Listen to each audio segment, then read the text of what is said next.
പക്ഷേ ഈ സഖ്യത്തിൽ നിൽക്കുന്ന സഖ്യകക്ഷികളെ മറ്റ് സ്റ്റേറ്റുകളിൽ സഹായിക്കുന്ന ഒരു നിലപാടല്ല കോൺഗ്രസിന് മാത്രം ഒറ്റയ്ക്ക് വേണം. പണ്ട് അധികാരത്തിൽ ഉണ്ടായിരുന്ന പാർട്ടിയാണ് തമിഴ്നാട്ടിൽ. പിന്നീട് ഈ ദ്രാവിഡ കക്ഷികളുടെ മുന്നേറ്റത്തോടു കൂടിയാണ് കോൺഗ്രസ് താഴോട്ട് പോയത്. പക്ഷേ കോൺഗ്രസിന് എല്ലാ സ്ഥലങ്ങളിലും വേരുകളുണ്ട് തമിഴ്നാട്ടിൽ എന്നുള്ളതാണ്.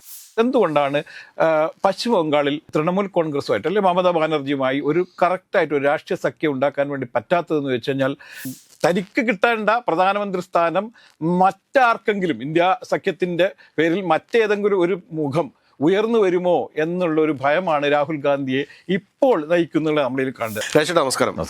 രാജേഷ്, കഴിഞ്ഞ ദിവസം തേജസ്വി യാദവ് RJD നേതാവാണ്. അദ്ദേഹം കേരളത്തിലെത്തുകയും കേരളത്തെ സർക്കാരിനെ വളരെയധികം പ്രകീർത്തിക്കുകയൊക്കെ ചെയ്തു.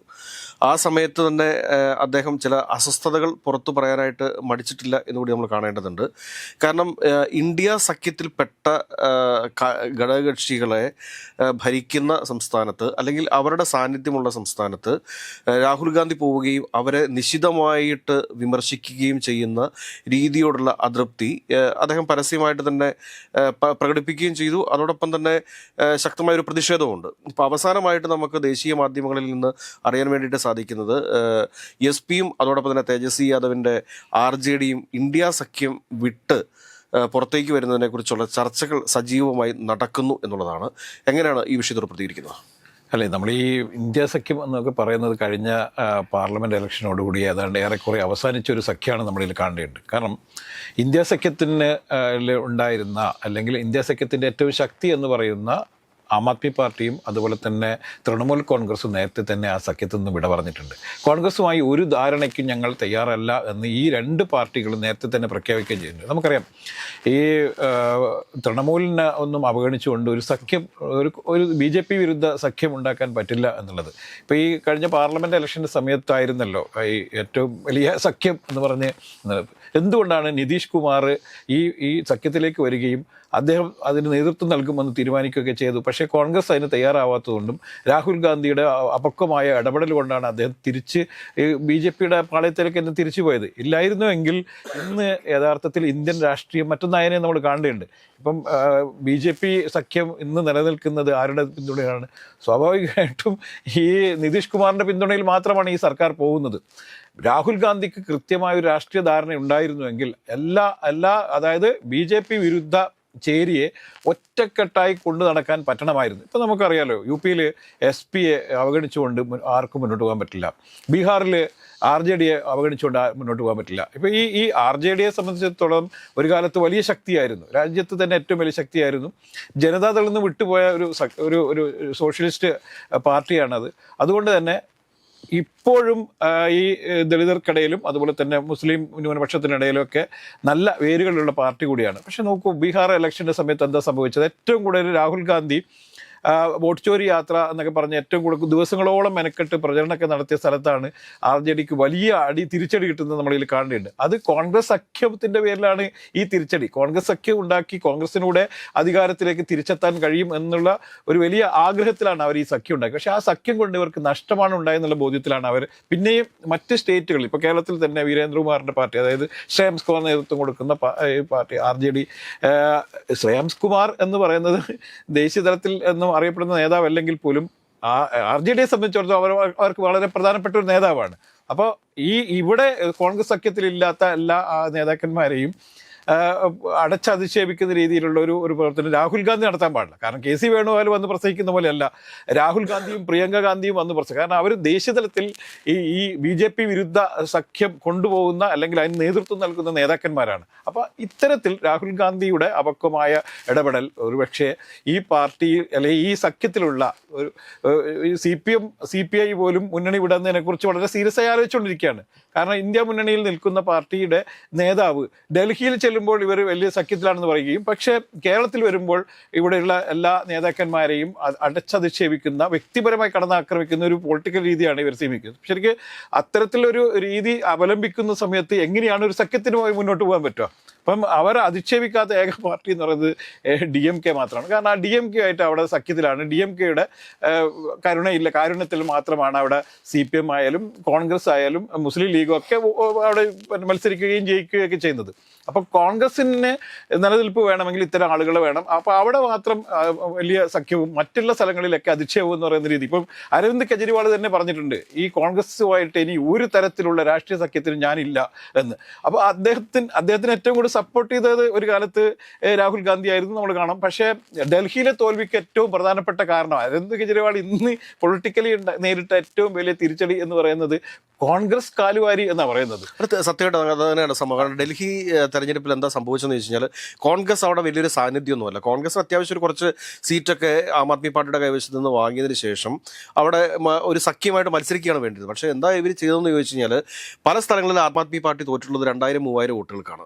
നമ്മൾ കോൺഗ്രസിലേക്ക് കോൺഗ്രസിൻ്റെ സ്ഥാനാർത്ഥികളെ നോക്കി കഴിയുമ്പോഴത്തേക്കും അവർക്കെല്ലാം 5000, 6000, 7000 വോട്ടുകൾ മാത്രമേ ലഭിച്ചിട്ടുള്ളൂ. ആ വോട്ടുകൾ കൂടി ആം ആദ്മി പാർട്ടിക്ക് ലഭിച്ചിരുന്നുവെങ്കിൽ ആ സർക്കാർ അവിടെ നിലനിന്നു.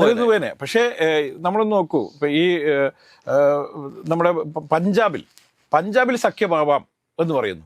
പഞ്ചാബിൽ സഖ്യമാവാമെന്ന് പറയുന്ന അതേ പാർട്ടി തന്നെ തൊട്ടടുത്ത സംസ്ഥാനമായ ഡൽഹിയിൽ സഖ്യം വേണ്ട എന്ന് തീരുമാനിക്കുന്നു. അതിനു മുന്നേ നടന്ന തെരഞ്ഞെടുപ്പിൽ ഇവർ സഖ്യത്തിൽ ഏർപ്പെടുന്നു. അപ്പോൾ ഈ ചില കാലാവസ്ഥക്കനുസരിച്ച് ഇവർ സഖ്യമില്ലാതിരിക്കുകയൊക്കെ ചെയ്യുന്നത് ഒരു രാഷ്ട്രീയ തീരുമാനമല്ല. കാരണം കോൺഗ്രസ് പറയുന്നത് എന്താണ്, BJPക്കെതിരെ വലിയ ഒരു മുന്നേറ്റം ഉണ്ടാവും എന്നാണ്. ആ മുന്നേറ്റത്തിന് വേണ്ടിയിട്ടാണ് ഇങ്ങനെ ഒരു സഖ്യം ഉണ്ടാക്കുന്നത്. പക്ഷേ ഈ സഖ്യത്തിൽ നിൽക്കുന്ന സഖ്യകക്ഷികളെ മറ്റ് സ്റ്റേറ്റുകളിൽ സഹായിക്കുന്ന ഒരു നിലപാടല്ല കോൺഗ്രസിന് മാത്രം ഒറ്റയ്ക്ക് വേണം, മറ്റ് സഖ്യകക്ഷികൾക്കൊന്നും ഒരു നേട്ടവും രാഷ്ട്രീയ നേട്ടവും ഉണ്ടാവരുത് എന്നുള്ള ഒരു വിചിത്രമായ ഒരു തീരുമാനം കോൺഗ്രസ് കാലങ്ങളായി എടുക്കുന്നു എന്നുള്ളതാണ് കോൺഗ്രസിന് ഇപ്പോൾ തിരിച്ച്. ഇത് ജമ്മു കാശ്മീരിൽ നമ്മൾ കണ്ടതാണ്.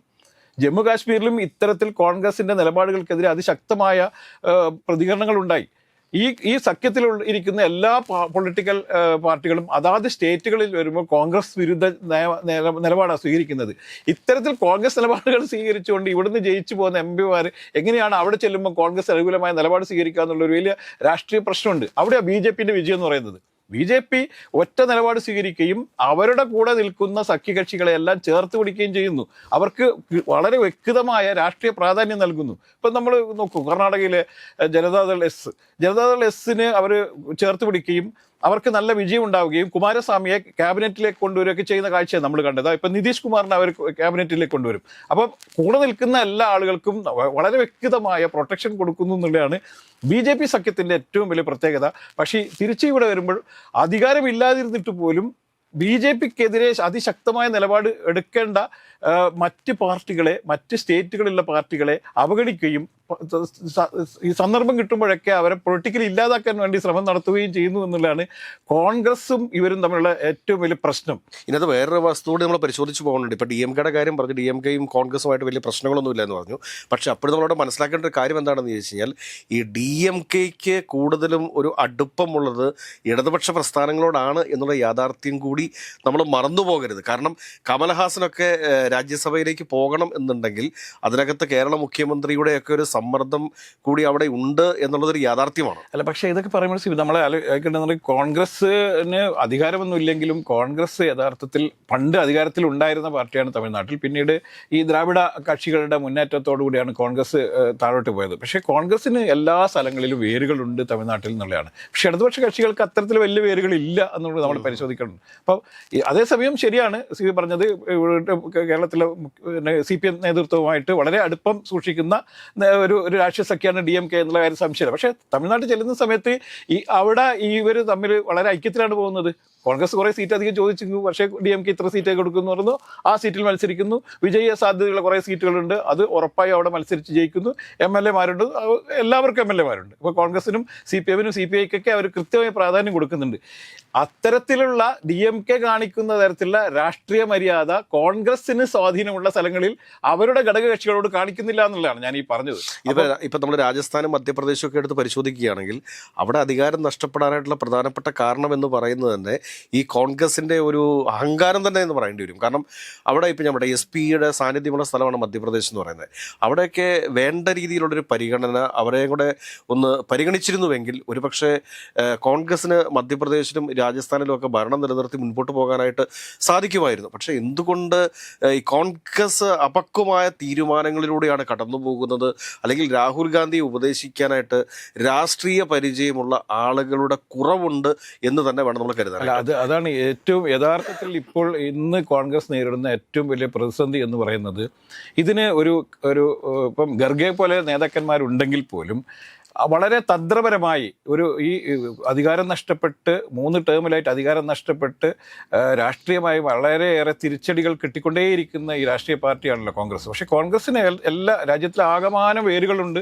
കോൺഗ്രസ്സിന് എപ്പോൾ വേണമെങ്കിലും തിരിച്ചു വരാനുള്ള രാഷ്ട്രീയ സാഹചര്യമൊക്കെ ഉണ്ട്. പക്ഷേ ഓരോ സ്റ്റേറ്റുകളിലും ഈ BJP വിരുദ്ധരായ അല്ലെങ്കിൽ BJPക്കെതിരെ അതിശക്തമായ നിലപാട് സ്വീകരിക്കുന്ന രാഷ്ട്രീയ പാർട്ടികളെ ഒരുമിച്ച് നിർത്തി ഒറ്റ കുടക്കീഴിലേക്ക് കൊണ്ടുവരാൻ വേണ്ടിയിട്ട് കോൺഗ്രസ്സിന് പറ്റാത്തത് രാഹുൽ ഗാന്ധിയുടെ ഈ ധാരണയില്ലായ്മയാണ് എന്നുള്ളത് നമ്മൾ വളരെ കൃത്യമായി കാണുന്നത്. എന്തുകൊണ്ടാണ് പശ്ചിമ ബംഗാളിൽ തൃണമൂൽ കോൺഗ്രസുമായിട്ട് അല്ലെങ്കിൽ മമതാ ബാനർജിയുമായി ഒരു കറക്റ്റായിട്ട് ഒരു രാഷ്ട്രീയ സഖ്യം ഉണ്ടാക്കാൻ വേണ്ടി പറ്റാത്തതെന്ന് വെച്ച് കഴിഞ്ഞാൽ ഈ മമതാ ബാനർജിയെ അവരുടെ കുടക്കീഴിൽ കൊണ്ടുവരിക എന്നുള്ളത് ഭയമാണ്. കാരണം ഇന്ത്യ സഖ്യം ശക്തിപ്പെടുകയും ഇന്ത്യ സഖ്യത്തിൻ്റെ കടിഞ്ഞാൺ ഒരു പക്ഷേ ഈ രീതിയിലേക്ക്, അതായത് മമതാ ബാനർജിയിലേക്ക് പോകുമോ എന്ന ഭയം രാഹുൽ ഗാന്ധി എക്കാലത്തും വച്ചു പുലർത്തിയെന്ന് നമ്മളിൽ കാണേണ്ടതുണ്ട്. അതുപോലെ തന്നെ ഒരു നമുക്കറിയാം 2 വർഷത്തിന് മുന്നേ ഏറ്റവും കൂടുതൽ ജനങ്ങളിൽ സ്വാധീനം ഉണ്ടാക്കുന്ന പാർട്ടിയാണ് ഈ ആം ആദ്മി പാർട്ടി. അപ്പോൾ അരവിന്ദ് കെജ്രിവാൾ ഇന്ത്യ മുന്നണിയെ നയിക്കട്ടെ എന്നുള്ള ചില ചർച്ചകളൊക്കെ വന്നു. ഇതോടുകൂടിയാണ് അവർക്ക് ഈ ഭയം വർദ്ധിക്കുകയും ഈ ഒരു ദേശീയ മുഖമായി അരവിന്ദ് കെജ്രിവാൾ മാറിയാൽ തീർച്ചയായും കോൺഗ്രസ്സിന് പിന്നീട് ഈ സഖ്യത്തിൻ്റെ കടിഞ്ഞാൺ കയ്യിൽ നിന്ന് പോവും എന്നുള്ള ഭയമുണ്ടായി. ഇടക്കാലത്ത് നമ്മൾ ശ്രദ്ധിക്കേണ്ടതുണ്ട്, MK സ്റ്റാലിൻ ഈ ഇതിലേക്ക് വരുമോ എന്നുള്ളൊരു ഭയം കോൺഗ്രസിന് ദേശീയ രാഷ്ട്രീയത്തിലേക്ക് MK സ്റ്റാലിൻ വരുമോ, ഇന്ത്യ മുന്നണിയെ നയിക്കാൻ വേണ്ടി ഒരുപക്ഷെ അതിൻ്റെ കടിഞ്ഞാൺ DMKയിലേക്ക് വരുമോ എന്ന ഭയം കോൺഗ്രസിനുണ്ടായിരുന്നു. അപ്പോൾ ഓരോ സമയത്തും വരുന്ന ഈ ശക്തരായ ഈ ഇന്ത്യ മുന്നണിയിലെ തന്നെ ശക്തരായ നേതാക്കന്മാരെ ഭയപ്പാടോടുകൂടിയാണ് കോൺഗ്രസ് നേതൃത്വം അല്ലെങ്കിൽ രാഹുൽ ഗാന്ധിയും അവരുടെ ഈ ഹൈക്കമാൻഡും കണ്ടത് എന്നുള്ളതാണ്. അപ്പോൾ അത് പ്രിയങ്ക ഗാന്ധി രാഷ്ട്രീയത്തിൽ ശക്തമായി ഒരു സാന്നിധ്യമായി വരുന്നു എന്നുള്ളത് രാഹുൽ ഗാന്ധിക്കും ശരിക്കും പറയുക ഭയമുണ്ട് എന്നുള്ളതാണ് നമ്മളിൽ കാണേണ്ടതുള്ളത്. അപ്പം തനിക്ക് കിട്ടേണ്ട പ്രധാനമന്ത്രി സ്ഥാനം മറ്റാർക്കെങ്കിലും ഇന്ത്യ സഖ്യത്തിൻ്റെ പേരിൽ മറ്റേതെങ്കിലും ഒരു മുഖം ഉയർന്നു വരുമോ എന്നുള്ളൊരു ഭയമാണ് രാഹുൽ ഗാന്ധിയെ ഇപ്പോൾ നയിക്കുന്നത് നമ്മളിൽ കണ്ടത്. അതുകൊണ്ടാണ് SP-യും അതുപോലെ തന്നെ RJD ഒക്കെ ഈ സഖ്യത്തിൽ നിന്നും പയ്യെ മാറാനുള്ള ശ്രമങ്ങൾ ആരംഭിച്ചിരിക്കുന്നത്. ഇപ്പോൾ CPM തന്നെ ഈ ഇന്ത്യ സഖ്യമല്ലാത്ത ഇന്ത്യ സഖ്യത്തിൽ രൂപീകരിക്കുന്നതിന് വേണ്ടി ഏറ്റവും കൂടുതൽ മെനക്കെട്ടിരിക്കുന്നത് മരിച്ചുപോയ CPM ജനറൽ സെക്രട്ടറി ആയിരുന്ന സീതാറാം യെച്ചൂരിയുടെ ശ്രമഫലമായിട്ടാണ് നമ്മളിൽ കാണേണ്ടത്. അപ്പോൾ സീതാറാം യെച്ചൂരിയുടെ മരണത്തോടു കൂടി യഥാർത്ഥത്തിൽ ഈ സഖ്യകക്ഷികളുമായിട്ടുള്ള കമ്മ്യൂണിക്കേഷനിൽ വലിയ വിടവ് വന്നിരിക്കുന്നു കൂടി നമ്മളിൽ കാണേണ്ടതുണ്ട്. അപ്പം അത് യഥാർത്ഥത്തിൽ ഇനി തിരിച്ചു പിടിക്കണമെങ്കിൽ അല്ലെങ്കിൽ ഈ സഖ്യകക്ഷികളെയെല്ലാം ഇനി ഇലക്ഷന് 3 വർഷമേ ഉള്ളൂ. അപ്പം 3 വർഷമെങ്കിലും മെനക്കെട്ട് കൃത്യമായ പദ്ധതികൾ നടപ്പിലാക്കി എല്ലാ സ്റ്റേറ്റുകളിലും BJP വിരുദ്ധ നീക്കങ്ങൾ നടത്തണമെങ്കിൽ ഇപ്പോൾ ആ സഖ്യം ശക്തിപ്പെടേണ്ടതുണ്ട്. അപ്പോൾ ശക്തിപ്പെടുന്നതിന് പകരം ഈ പല നേതാക്കന്മാരും പല കക്ഷികളും ദുർബലപ്പെടുകയും അവർ കോൺഗ്രസ് സഖ്യത്തിൽ നിന്നും പുറത്തു ചാടാൻ വേണ്ടിയിട്ടുള്ള ചർച്ചകൾ ആരംഭിച്ചിരിക്കുന്നു എന്ന് പറയുമ്പോൾ ഇന്ത്യ സഖ്യം സത്യത്തിൽ ഒരു മഴവിൽ മുന്നണിയായി മാറും.